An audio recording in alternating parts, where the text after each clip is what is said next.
There it goes. Have you opened it up? See? Yeah, all right. Start pumping and then you have to... Will you do it? Will I do it? He looks better on camera. No, please. That's it. Here you go, Release. sir. Yeah, release. That's always the first thing you do.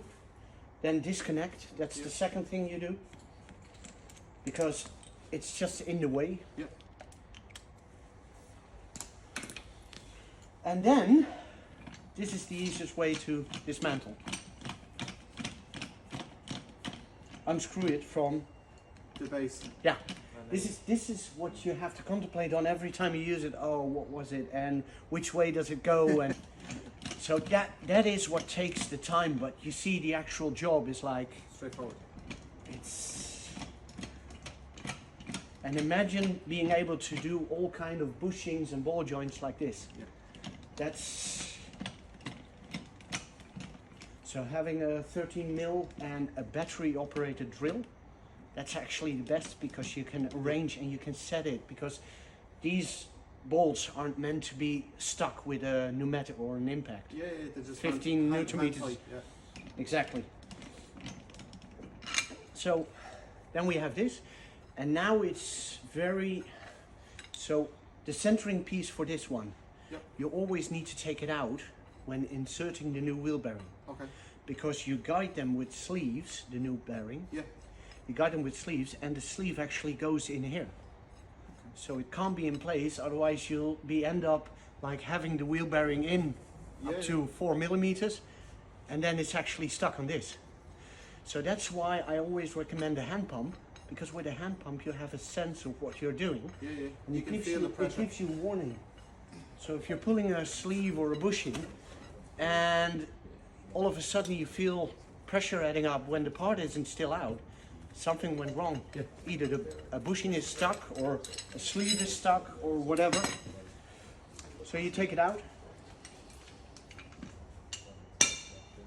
That's pulling it out. 89 millimeters, please. Yeah, that's it. Now we've got these flexible clamps. It's like an S shape. No, it's all good.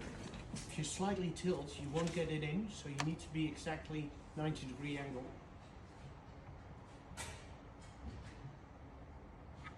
He's just having fun. It's heavy, isn't it? Yes. Like it. And now, the grand bit is, it stays on its place. Yeah. always pay attention to that. Yeah. And then you mount the adapter to the cylinder. To the cylinder.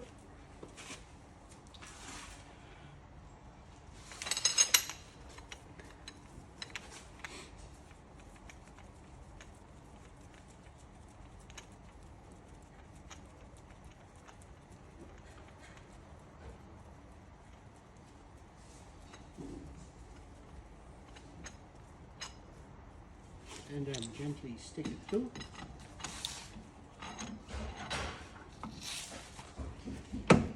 And then you take the quick action off. Let David do it. Yeah. Go for it.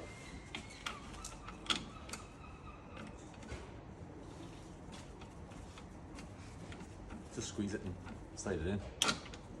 There you go. Okay.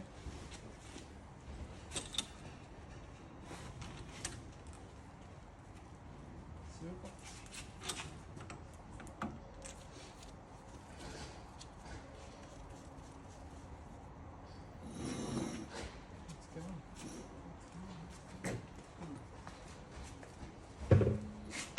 Here we go.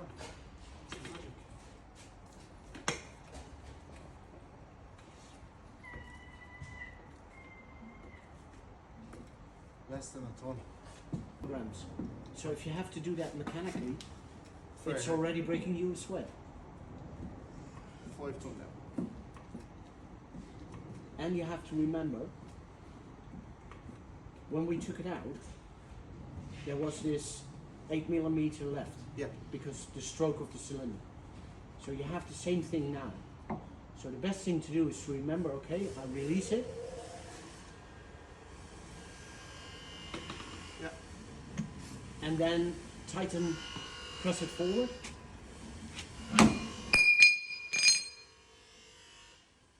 This is interesting. Oh, did you tighten the nut? No.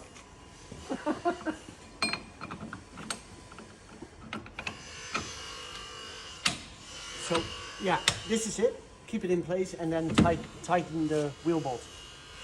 Well, I've tightened them by hand. Yeah. So they're tight, yeah. yeah. But the moment the plates are in place, that was interesting. Well, is it because I have the plates in that position instead of... These transfer the power to the plates, Yeah. and they lock the plates in place. So it hasn't got anything to do with the transfer of power, but it has something to do with them staying in place. Yeah. Okay. And if you want to prevent that from happening, You move them in different positions.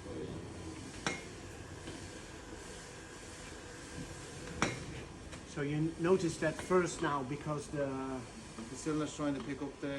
yeah, but the nut wasn't completely in place. Okay. No, it doesn't matter. Okay. Continue.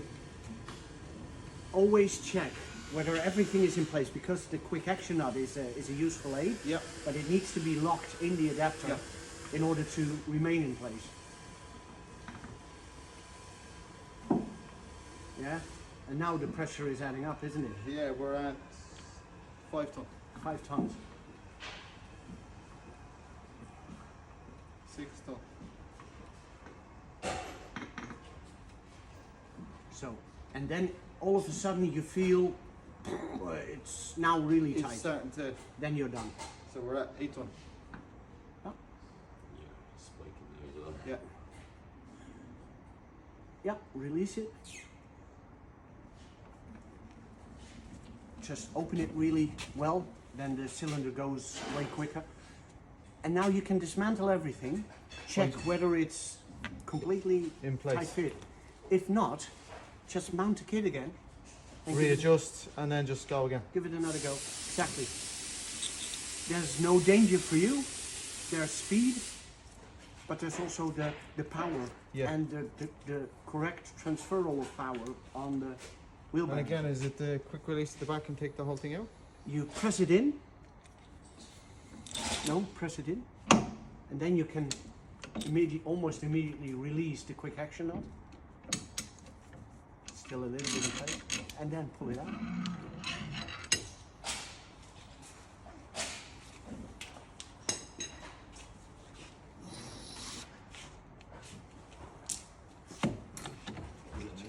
Yeah.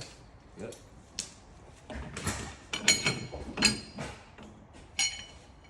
There you go. Present.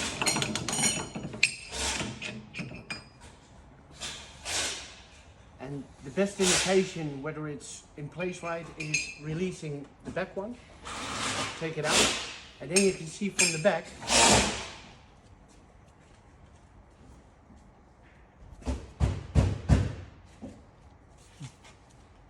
if you want to hit things, hit it with a plastic hammer.